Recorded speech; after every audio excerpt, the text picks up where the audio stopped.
الخارجية الأمريكية تضيق الخناق على النظام الجزائري وتريد تعجيل بتسوية ملف الصحراء. الرعب اللي شد الخيرية بعد زيارة نائب وزير الخارجية للمغرب وقبل منها زار الجزائر. وشنو الفرق ما بين فاش زار الجزائر وفاش زار المغرب؟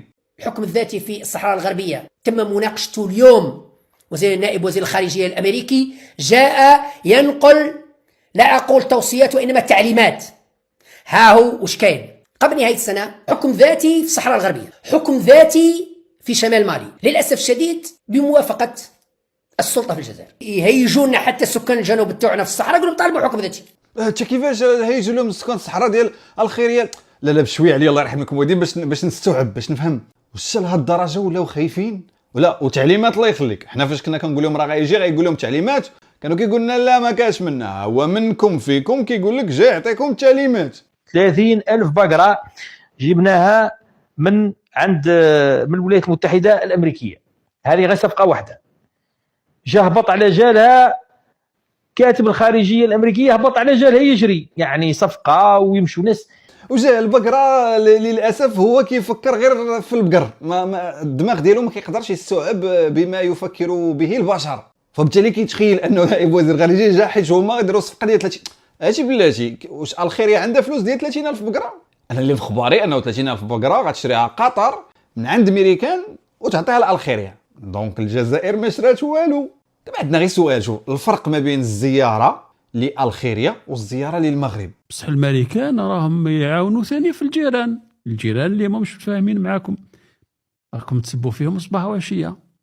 دونك ايماجينيو الامريكان يكونوا بين المطرقه والسندال، اونتر لونكلوم اي لي مارطو. يخيروكم انتم ولا يخيروا الجيران؟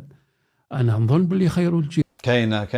كاين منها يا خاوتي. وكيفاش غنفرح انا كجزائري، كيفاش غنفرح باللي هذاك زارنا ومن بعد منها مشى زار المغرب، وفي المغرب قال لهم على الصحراء كندعموا الصحراء المغربيه. سي با بوسيبل.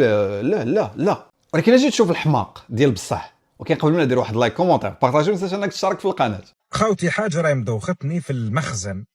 شنو هي ثاني هاد الحاجه اللي دوخاتك في المخزن؟ نتوما كلشي دوخكم في المخزن. المخزن داير لكم حاله بشويه عليكم. وهذا الفيديو تبعوا للاخير باش تشوف المخزن اشنو دار فيهم مازال. وقضيه نشره في كل يوم وفي كل سنه وفي كل مره للدول التي تعترف بالسياده المغربيه المزعومه على الصحراء الغربيه. زيد دابا كتعترفوا بانه المخزن دار لكم حاله. المخزن يعني بسبب انه كل يوم كاين اعترافات جديده، فانتوما دختوا. اجي نشوفوا كيفاش كل يوم بعدا ندقوا. دابا حنا اليوم شناهو؟ اليوم الجمعه واش كاين شي اعتراف جديد؟ الا واجي نسمعوا الباقي. في كل مرة عنده دولة ما معينة يا إما سحبت اعترافها يا إما تعترف من جديد. هادشي العالم كله عارفه انه بصح كل مرة كنلقاو دولة يا اعترفات يا وحدة سحبات الاعتراف. وسطر لي على آخر حاجة قلتيها تعلن اعترافها من جديد، لأنه كاين شحال من دولة في كل مناسبة كتجمعنا تجدد الاعتراف فتجددوه. هادشي كيضركم، كتبغيونا ننساوه. لا حنا بغيناهم يبقاو يجدوا، نتوما مالكم. مخزن في معادلة بسيطة، عملية حسابية نتمنوا أنه نلقاو الحل في نهاية الفيديو. في كل يوم العام فيه 365. في كل يوم ينشر بأن هناك دولة اعترفت بالسيادة المغربية على الصحراء الغربية. بغا يقول لنا راه 365 يوم وكل نهار كاين اعتراف، اذا 365 يوم عدد الدول في العالم اصلا ما وصلت 365 يوم. شوف خاصك تمشي تعاود تقرا بعدا باش تبدا تفهم اللوجيك، تبدا تفهم المنهج. شنو هي المنهجيه؟ كيفاش غنديروا واحد المنهجيه باش نفكروا باش نحلوا، وكيفاش غنفكوا الاشياء. انت ما عارف تحسب بالماط، ما عارف تحسب بالفيزيك، ما عارف تحسب. ببساطه اي واحد جدد كيعاود يعترف، وهذا ما يمكنش تحسبوا واحد جديد. فبالتالي عدد الدول ثابت هو.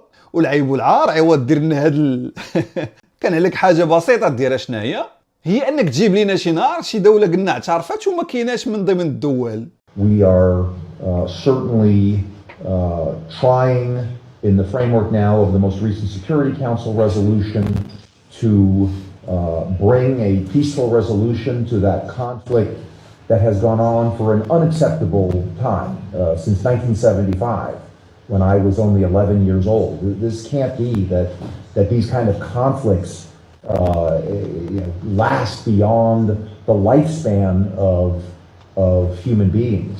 ما يمكنش يستمر هذا الصراع. هو الصراع فاش كان هذا الصراع بدا هذا الصراع، فهاد نائب وزير الخارجيه كانت عنده 11 عام، وهو كبر دابا ولا نائب وزير الخارجيه وباقيين، لانه الخيريه ما باغاش تخرج راسها من هذا الشيء. ولكن دابا قال لكم ما يمكنش، يعني يا غتجمعوا معنا راسكم يا غتاكلوا طريحه. هادشي اللي كاين من عندنا ولا من عندهم، اختاروا اللي بغيتوا. المهم خليت الشرجم محلول ودخلت الشنيوله وداك الشيء. سمحوا لي الا لقيتوا شي شنيوله كدور ولا شي حاجه غسمحوا لي. او حاجه اخرى بغي نقولها، يسمحوا لي بزاف على الصوت ديال الفيديو اللي فات. اكتشفت انه راه الميكرو دابا فحال دابا راه الميكرو شاعل، وديك المره كذلك كان كيبان لي شاعل، ولكن في نفس الوقت ما شدش لي الصوت. الغالب الله قال لك في عام 1700 وكذا وكذا وكذا شنو مع داي الجزائر. يعني مع من كانت امريكا اصلا دايره المعاهده مع العثمانيين. هادشي اللي عطى الله. لا هاد نائب وزير الخارجيه قال لهم باش يفكرهم، باش يقول لهم راه ما كان عندكم حتى شي، وكان داي. اما شوف التصويره تبارك الله ما شاء الله، كيبدا يبان لك الانسان مبشور، وكتبان لك الضحك ديال البوريطه، فهمتي؟ الضحكه ديال البوريطه ما كيتساوى حتى شي حاجه اخرى. رئيس موريتانيا بعد تقاسم السلطة مبدئيا في مالي يروح باش يجيب الشيك من الإمارات. هما بداو يتهموا موريتانيا ان هي مشات الامارات تجيب الشيك باش حكاو الواد دير في مالي، وهذا الشيء ببساطه جدا انه الجزائر هي اللي خاشي راسها في هذا الشيء. حكم ذاتي في شمال مالي وحكم ذاتي في الصحراء الغربية، للأسف الشديد بموافقة السلطة في الجزائر. مزيان، دابا السلطه الجزائريه وافقات انه يكون حكم ذاتي في المغرب، ووافقات انه يكون حكم ذاتي في شمال مالي. اش حرق شطاتكم؟ نتوما اصلا توافقوا ولا ما توافقوش؟ حكم ذاتي في الصحراء الغربية مثل ما تريد الإدارة الأمريكية ومجلس الأمن بما فيه روسيا. عقلوا على هذه القضيه بما فيها روسيا، رجعوا لها ان شاء الله الفيديو الجاي. المهم دابا داك الشيء اللي بغيناه غيكون، يعني شوف ماشي مشكل بقى دير تحليل. المهم هي الحقيقه ان المغرب فيه صحرائيه والصحراء في مغربها. الآن فيه حكم ذاتي في شمال مالي. واحد يقول هل الحكم الذاتي في شمال مالي يخدم الجزائر أم لا؟ أنا أقول لا. علاش لا يخدم الجزائر اخويا؟ يخدم الجزائر. نتوما عندكم مشكل مع مالي، فبالتالي الا كان حكم ذاتي في الشمال هذاك غيكون، فبالتالي غتوليو كتواجهوا. المهم ما عليناش. الأزواد علاقتنا معهم طيبة طبعا، ولكن حكم ذاتي في شمال مالي سيشجع أقليات أخرى على طالب الحكم الذاتي. لا طلع هاد بن سدير عبقري وكيفهم وفاهم، ولكن ما خدامش لينا هاد بن سدير، لانه كيفيقهم ولا فيقهم ولا بعقلهم راه مصيبه، لا خصهم يبقاو فحال هكا اغبياء. المهم هي ما حبستش هنايا، جا وزير الخارجيه الالماني على ما اعتقد. اسمع Hochphase, wir sind sozusagen Golden Ager. يمكن القول إننا بالفعل نعيش عصرا ذهبيا، ولا يمكن أن نكون أكثر سعادة مما نحن عليه اليوم. الإمكانات هائلة، ونحن نعتبر المغرب قوة اقتصادية، وهو ما يشكل قاعدة متينة لتعزيز التعاون بيننا. دابا بغيت نعرف هاد الكلمات كيفاش كيستعملوهم، لانه فاش كيمشيو للالخيريه ما كتسمعش نفس الهضره. كنت تسمع عصر ذهبي، كتسمع في اطار البحث عن شراكات استراتيجيه، تعزيز الشراكات، صح؟ ما كاينش عصر ذهبي وهادشي لا. ولكن الوارد شوف باش تعرفوا بوريطه، هادوك كاع اللي كيبقاو ينتقدوا بوريطه. اسمع استطعت أن تفهمني يبدو أنك أيضا متمكن ومتقن للغة الألمانية، وهذا يساعدني أن هذا العرض الذي نقدمه. ناصر بوريطه كيدوي بالالمانيه وداخل قال لي هذا كيفهمني بلا ما يدير لا ليزيات لا هو كيفاش فهمني، وكذلك كيهضر به. لا هادشي بزاف، هادشي ناصر بوريطه خطير نعمس. ايوا اجي وتسمعوا الجديد في الخيريه اللي هو السيارات والعجلات وداك الشيء. يبدأ بناء هيكل السيارة، وهذا الأمر مهم جدا حتى نقدر فعلا نتحدثوا أنه عملنا قاعدة صحيحة لصناعة السيارات. لا شوف، هذه المره ماشي بحال كاع المرات اللي فاتوا. هذه المره غيبداو بهيكل. ما قالش لك غنصنعوا اجزاء السيارات وداكشي، قال لك غنبداو بهيكل مزيانه، وانه الهيكل هو الاساس، فبالتالي الا بنينا هيكل فغنقدروا نبنيو سياره من بعد. مزيان، معليش، ما واخا ماشي ملي كيبداو الناس من هذا الشيء، ولكن ماشي مشكل. زيد السي الوزير. إذا الهيكل السيارة سوف يصنع في بلد. المكونات الداخلية من البلاستيك مهما كان نوعها سوف تصنع في تيسمسيت.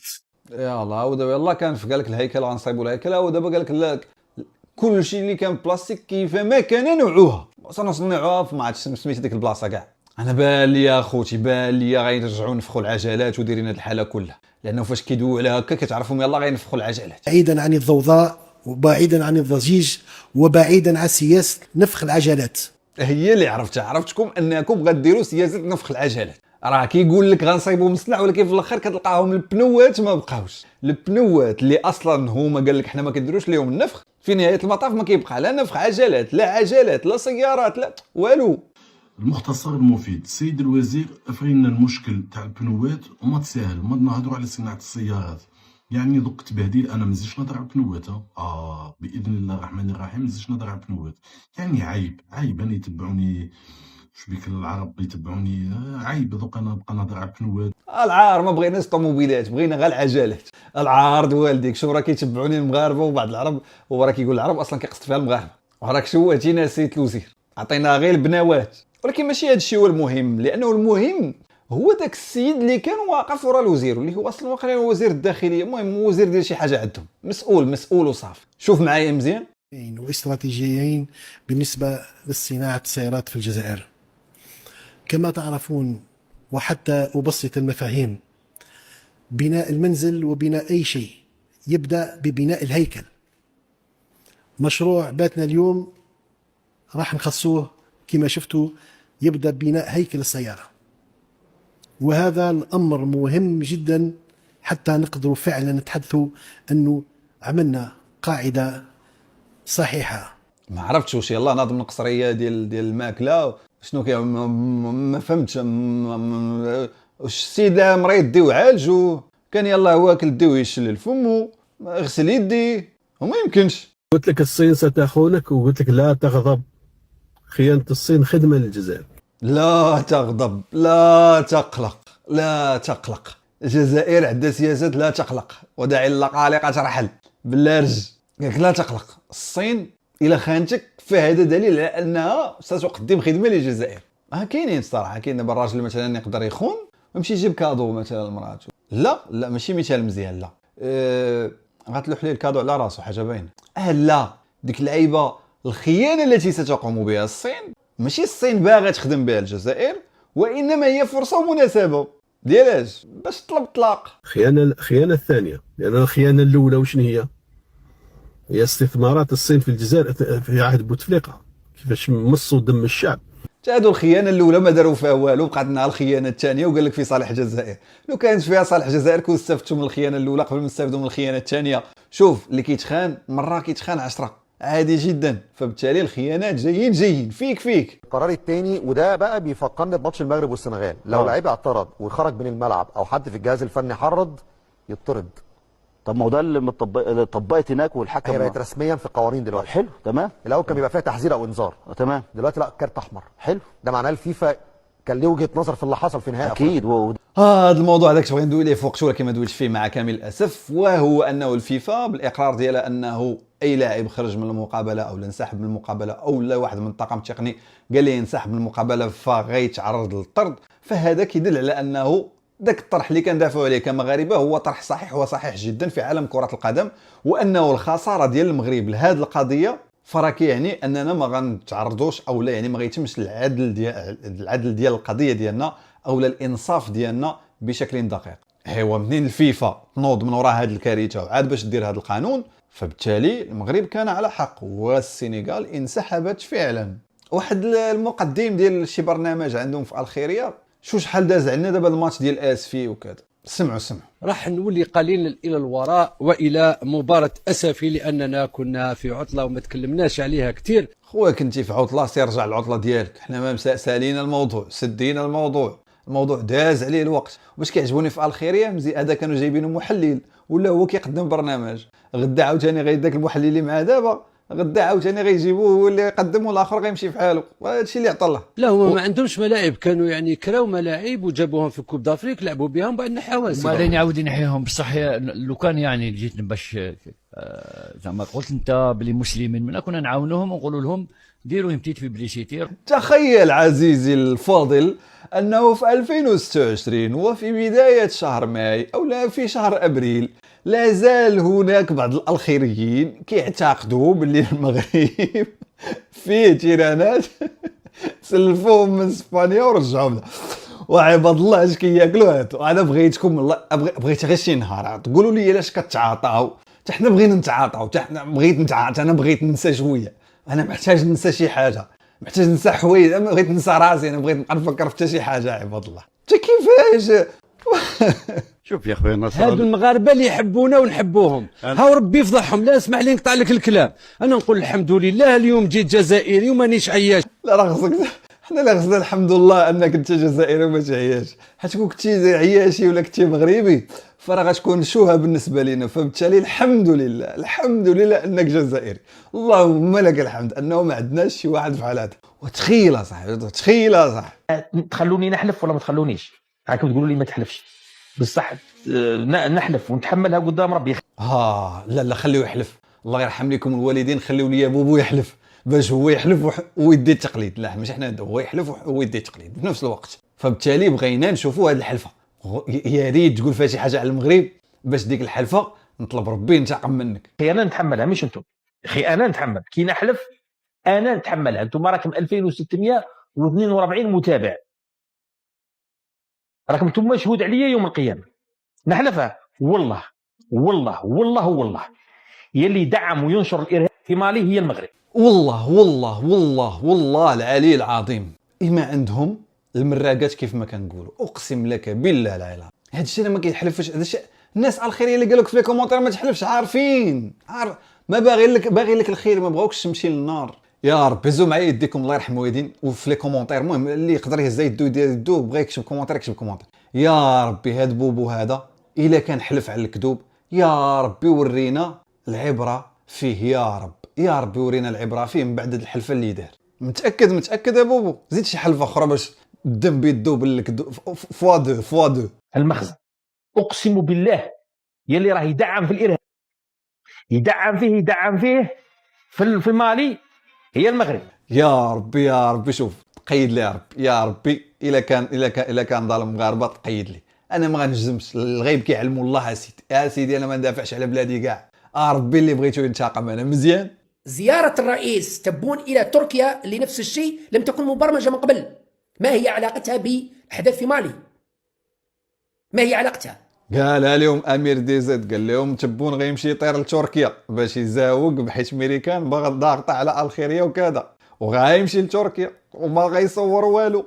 رئيس عبد المجيد تبون الزيارة تاعو لم تكن مبرمجة، حتى الرئيس يعني حتى في تصريحه الرسمي قال أنا عندي زيارتين في المرحلة القادمة، نقوم بزيارة إلى إيطاليا وزيارة إلى ألمانيا. زيارة إلى إيطاليا قام بها، زيارة إلى ألمانيا ما قامش مازال. لا زيارة ألمانيا وريناك في الأول أنه في الأول ألمانيا غتمشيو ليها، ولكن ما تجيبوش شي حاجة جديدة منها. بأوامر مغربية إماراتية، تنسيق مغربي إماراتي، ضغطوا على رئيس موريتانيا اللي نعاودوا نرجعوا القصة للأسف تاع بومدين، كبرنا بالحمار ودرناه راجل زعرط ولد الحرام ورجع لحلاسه. ذيل الكلب عمره ما يتسقم، ذيل الكلب عمره ما يتسقم للأسف الشديد. دابا الرئيس د موريتانيا، احنا دابا تبون اللي هو رئيس الخيرية، بالنسبة لنا الخيرية تعادي المغرب، ومع ذلك ما عمرنا سبينا الرئيس ديالها حشومة، وتجي نتايا الرئيس د موريتانيا تقول عليه عد ودني حشومة، ما نقدرش نقولها صاحبي، ما نقدرش نعاودها. كيفاش المغرب والامارات جات عندهم موريتانيا تفاهموا قالوا لها شنو غدير، مشات موريتانيا هي اللي في الجزائر. مش نتكلم على نفسي، انا نتكلم على اللي راهم عندهم خبراء في العلاقات الدوليه ما يسمعوا لهمش، جايبين كل من هب ودب يشربوا في كيما يقول لك الناس في التاي، حتى باش ما نقولش كلام اخر. لا السي بسدير، بغينا نعرفوا داك الكلام الاخر. الله عافاك الله يرحم لك الوالدين، بغينا داك الكلام الاخر بغينا نعرفوا ده، منين ما كيشربوش اتاي شنو غيكونوا كيشربوا، حنا عارفين، ولكن بغيناك تقولها. قول الله يرحم الكويتي، حنا عارفين فاش كيتجمع تبون والوزراء داكشي عارفين اش كيوقع، ولكن بغيناك تقولها. التي كانت مبرمجه سواء سياحيه او اقتصاديه او صناعيه او كذا تاع الاماراتيين، خلاص ما كانش الاماراتيين في روحهم، ولا ما كانش زياره يعني. سمعتوا من 2020 الان كش مشايخ من شيوخ الامارات يجوا للجزائر يصيدوا الغزال ولا يصيدوا الحجل ولا يصيدوا، ما كاش. حتى القطريين نقصوا، ولا يجوا القطريين شويه مره على مره ونقصوا.